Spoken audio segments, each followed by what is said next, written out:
everybody to Off the Cuff. Adam Banks here with you, last segment of the hour.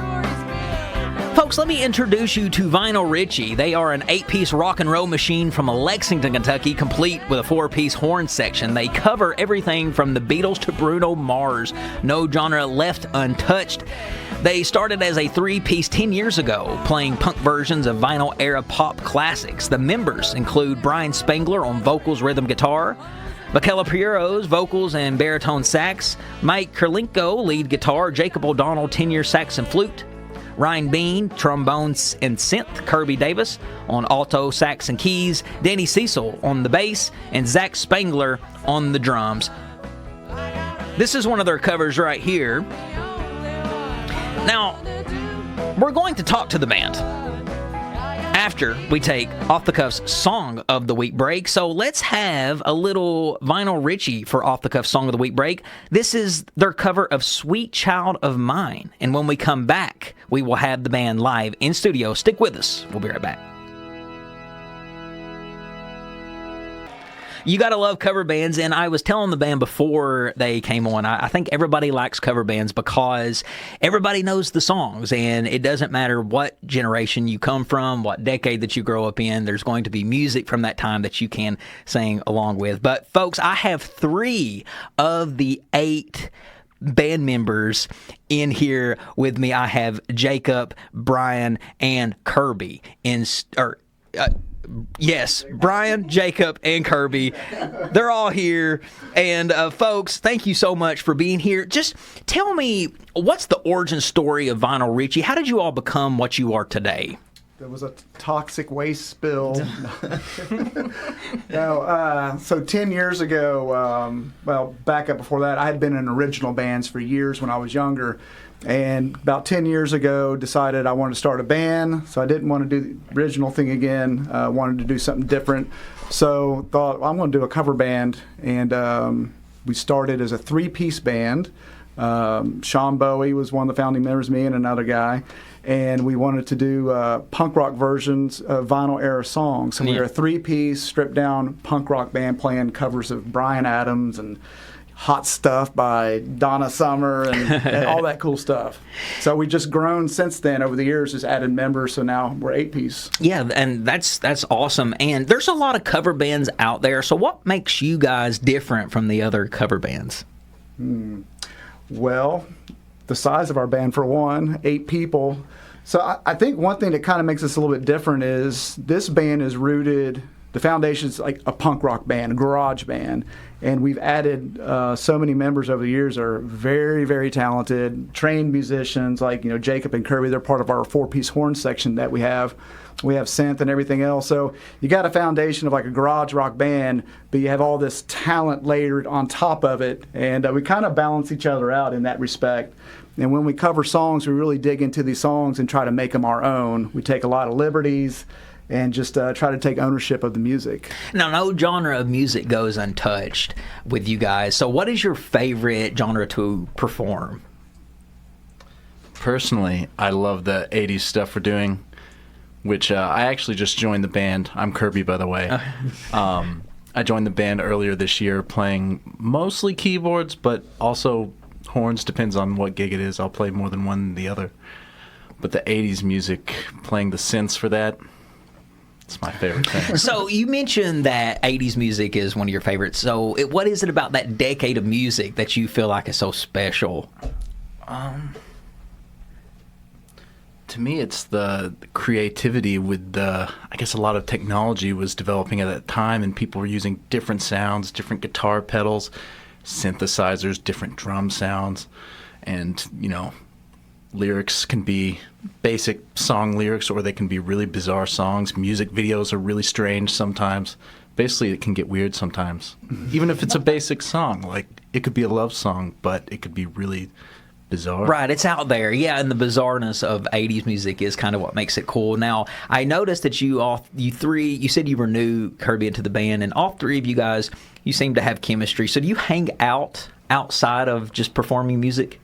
Every now and then we do. A lot of times when we're together, it is music-based, either rehearsal or shows. But we had the Vinyl Richie cookout / pool party about a month ago or so, and that's one thing about this band. I feel like 8 people, we really like each other, and it's kind of like a family, and we all get along. I've been in 3-piece bands where people don't get along, so it's really something special. Absolutely. Now, do you guys consider, or are you considering making an album or a music video anytime soon? Because I know that a lot of you guys right now, you just do live performances. Do you have any albums in the future planned, or is that something that you maybe one day want to do?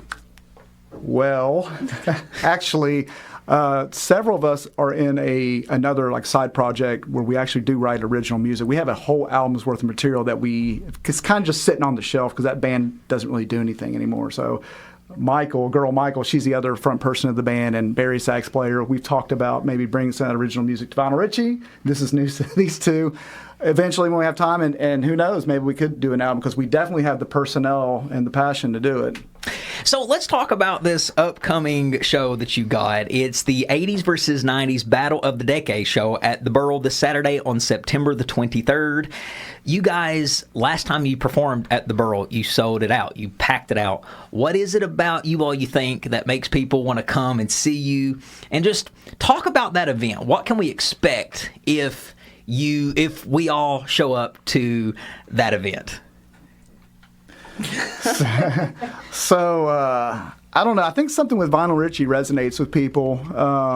We were kind of surprised when we sold out the Burl for the last 80s versus 90s show. We kind of teed it up with an 80s show a couple years ago, then a 90s show. Mm-hmm. And it went over very well. But I think when Vinyl Richie takes the stage, there's a lot of energy and passion going on, and we really own the music. You're never going to come to a Vinyl Richie show and A, you're not going to be bored. Mm-hmm. B, we're not reading off iPads, and some bands do that, and that's fine. But everything is up in here, and I'm pointing at my head with Vinyl Richie. So you're going to get us full steam, full energy, warts and all. We make mistakes on stage, but we're going to give everything we have on the stage. So when you come see us, to me it's like a real rock and roll show. It's big band, lots of instruments going on, and also where we kind of tinker with the songs, and it's a little something new, it's a little something old, and you're getting the live experience with us. Yeah, I love it. And it's 2 great decades of music. I mean, yes. People are kind of either I'm an 80s person or a 90s person, and I think just that battle between the two, people are going to come and choose their decade, but I think a lot of people like both decades when it come down to it. I fought really hard for what the pre-show before this show was going to be. Like, what do I want my audience listening to before I come on? And I finally got what I wanted. It's a 90s show. So it's basically just 90s music for a whole hour, because I feel like that's just the type of people that listen to me as people from the 90s, because I'm always talking about nostalgia in the 90s, and I love the 90s. So you guys are right up my alley. Now, I don't know if you're keeping this a surprise or not, but can you talk about maybe some of the songs that you're going to be singing at the Burl? Jacob, he's never short for words, but he is today. He's being voluntold. So we might throw out some Iron Maiden. What's that? Simple Minds, Motley Crue. What else, Kirby? Jacob? Don Henley. Yes. Tears for Fears. Misfits. Yes. that is so cool. So now, are you, Brian, mostly the one are you the lead singer on most songs?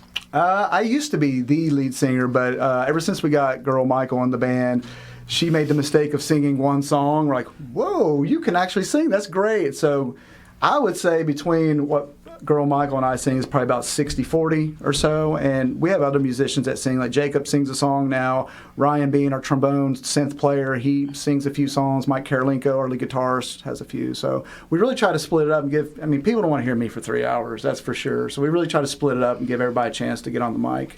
Well, just a couple more questions here, because I know that rock stars are always busy and you got more places to go and be.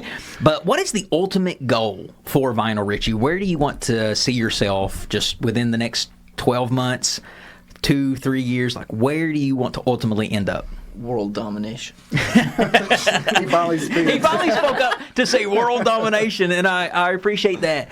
So, yes, I mean, you're wanting to obviously go on, keep performing. Now, do you want to write original songs, or do you just like to stick to the cover band label? I would like to test the original waters here before too long, but really, like, I want to get in front of bigger audiences, have bigger shows, you know, like this 80s versus 90s at the Burl. A lot of cover bands don't really get that opportunity around here. Right. So getting the Burl opportunity is phenomenal, but you know, we'd like to play big events and just take our concept of 80s versus 90s and our regular shows to different cities, you know, within a few hours and get in front of different people. Now, the event this Saturday at the Burl. Yes. Can you tell everybody when the doors open and how they get their tickets to get in? Yeah, so tickets on sale now at theburlky.com, or you can get tickets at the door. Gates are 6:30, showtime 7:30 sharp. So choose 80s or 90s, dress the part. Yeah, dress the part. Yeah. Now, tell listeners how they can find more information about Vinyl Richie, social media, website, all that good stuff. Yeah, so we're on Facebook. Just search for Vinyl Richie on Facebook. We should pop up there. Also on Instagram, and we have a YouTube page. All right, awesome. Well, I want to thank you guys so much for being here and joining me. I'm going to end the show with another song of yours. I started the show playing a little All I Want to Do, and that was your female lead singer. Yeah. Yes, and we secondly had Sweet Child of Mine by Brian, the former lead singer, not so much no more, but he still is kind of the lead singer. And now we'll end the show with Semi Charmed. Now, who's going to be performing this one? Mike. That's Mike Kirilenko. So it's always a negotiation when we get songs on the set list. Yes. That was his song. Probably wasn't mine. Okay. He does a great job on it, though. Well, I can't wait for the audience to hear it. And again, I want to thank you guys for being on the show. If you want to go see this band, you got to go to the Burl this weekend. It's going to be awesome. Folks, thank you for listening to Off the Cuff with Adam Banks. Thank you, Vinyl Richie, for being here. Ladies and gentlemen, I'm Adam Banks. This is Off the Cuff. You can follow Off the Cuff on social media at Off the Cuff with Adam Banks. We release new episodes every Thursday from 4 to 5, which means we will be back same time, same place, right here on Off the Cuff. WLXU 93.9. I'm Adam Banks, and this is Off the Cuff. We'll catch you down the road. Do ever what you want to do, coming over you. I'm smiling when we go through.